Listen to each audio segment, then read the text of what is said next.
Shalom family. I haven't done any garden videos lately, and since I'm out here I decided to go ahead and do one and just kind of ramble in the background as I show you a few things. I wanted to show you this tomato plant. We have a lot of tomato plants in the greenhouse and just around the garden period. But you see these flowers here. Those flowers actually they bud into tomatoes. You can see some of the little ones that are forming that came out of a flower head. Here's some that are probably more visible. But there were flowers that were on there. And I'm doing this mainly for those who are new to gardening and not really sure what to look for. Many of you are already into gardening, so you know.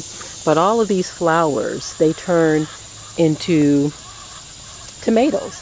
And so you'll see, especially with the cherry tomatoes, you'll see hundreds and hundreds of them on your tomato plants. Okay, these are fairly new, so they're not even ripening yet. Actually, we do have some down here towards the bottom that are, but it continues to flower throughout the season. Okay, they continue to flower throughout the season. These are some that we just transplanted into here last week. So we have tomato plants all over the place because tomatoes are a favorite around here. You can do so much with them. I love them in salads, of course. And family food is the key. That's some of our corn. We've already cleared out some of our areas where we've grown corn. Some of it did well, some of it didn't. But this area over here did pretty well. We just picked some corn yesterday, in which we'll be having today for lunch. This is Shabbat, so we'll be having that for lunch. And I just wanted to come over here too at the peach tree. Many of you made comments on the peaches that we showed, and I just wanted to kind of show you a little bit up close. Some of you understand that there is no perfection in fruit unless you're going to get it chemically treated. And this is what I was referring to. I'm trying to get closer here. When I was saying that our peaches are not perfect, you can see the spots on some of them. These would not make their way. I don't know if you can see that. There you go. The leaf is in the way. These would not make their way to grocery store shelves because of some of the spots. But they are sweet and they are ours. Let me see if I can find one that's a lot more clear. Okay, here we go. They are sweet and they are ours. When you peel them, they are very sweet, very juicy. And so we're okay with that. We're okay with that. There are still hundreds left on the tree. We are definitely going to, a lot of them have fallen down too. We're going to have to scoop that up and give it to the chickens perhaps tomorrow. But as you see, the tree has been weighed down this year with peaches. I mean, there are so many on here that even our chickens are going to have a funky good time. You know, you're going to have a good time with all. As a matter of fact, one of the chickens done made her little way over here. She hangs out with the two ducks. You know, the two ducks that are always on the move getting into stuff. Yeah, they always make their way over here. And so I'm trying to get over here so I can get a better view of her. There she is. But she's eating some of the peaches that have fallen to the ground. I'm okay with that. I like for my babies to eat well too.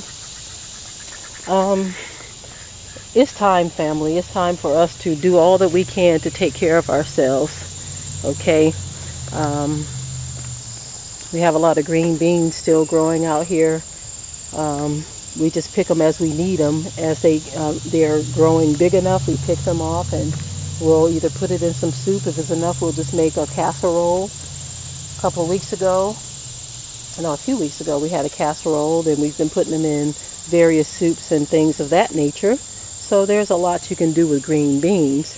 Right here, we have basil, and it's about that time for us to start plucking some of this off and dehydrating it. It's starting to seed up for us, as you can see, but it's a very beautiful looking plant. Lots and lots of basil. I love fresh basil, especially in saucy dishes, but you don't want them to stay out here and go bad. So we have come up on the time to where we're going to have to get those off and dehydrate them and store them for future use. Okay. Here we have some parsley plants that have seeded up, and that's going to give us thousands of seeds. We have to let it dry a little bit more though before we remove those. We've been gathering seeds all year, pretty much all year, and in preparation for going to the land, we have a lot of seeds that we put away.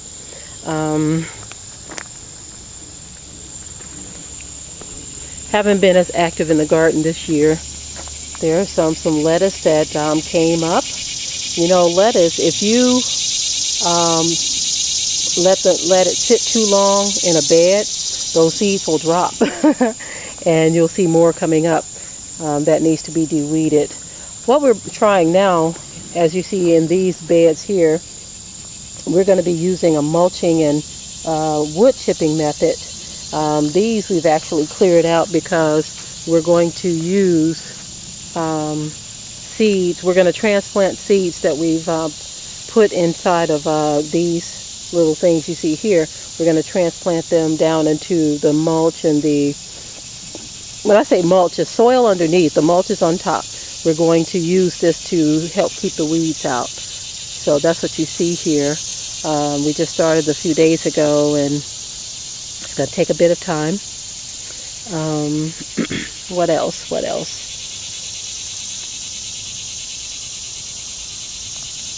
I'm going to make my way back over here.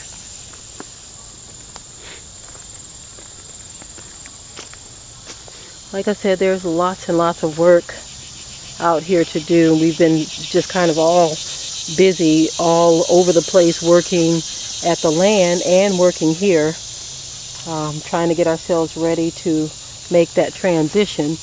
You can see some of the bigger, this is a different variety of tomatoes, and as you see, they're starting to ripen.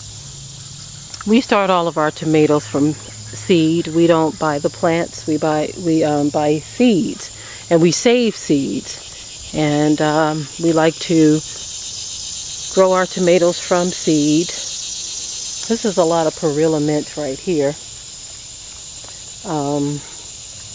A number of different uses. You can make teas out of it.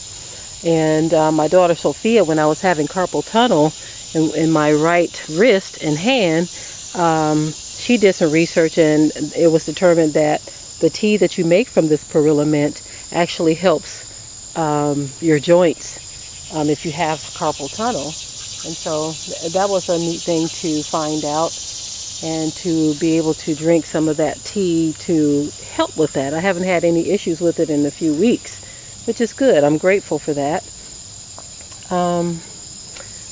I think now I'm just going to go ahead and wrap this video up. I'm not going to do much rambling other than to encourage you, family, to go ahead and make your moves towards gardening and growing food and, you know, all of that good stuff.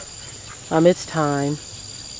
It is definitely time, because we don't know what lies ahead in terms of the economy here in America.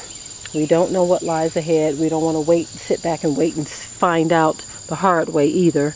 What we want to do is do all that we can to take care of our families and feed them and support them. That's my baby right there. That's Waddle Waddle. He's getting kind of old. I'm starting to see evidence of an old duck here. But nonetheless, he's my baby. That's where he hangs out. He and his friend. I hear his friend behind me somewhere. But yes, family, I'm done with my rambling for now. I'm going to go ahead and say shalom, and I love you. And be very encouraged in the Most High to be obedient. To be obedient. He says in this captivity that it's going to be long, but to build houses and to plant gardens. And that is what we must do. Shalom, family.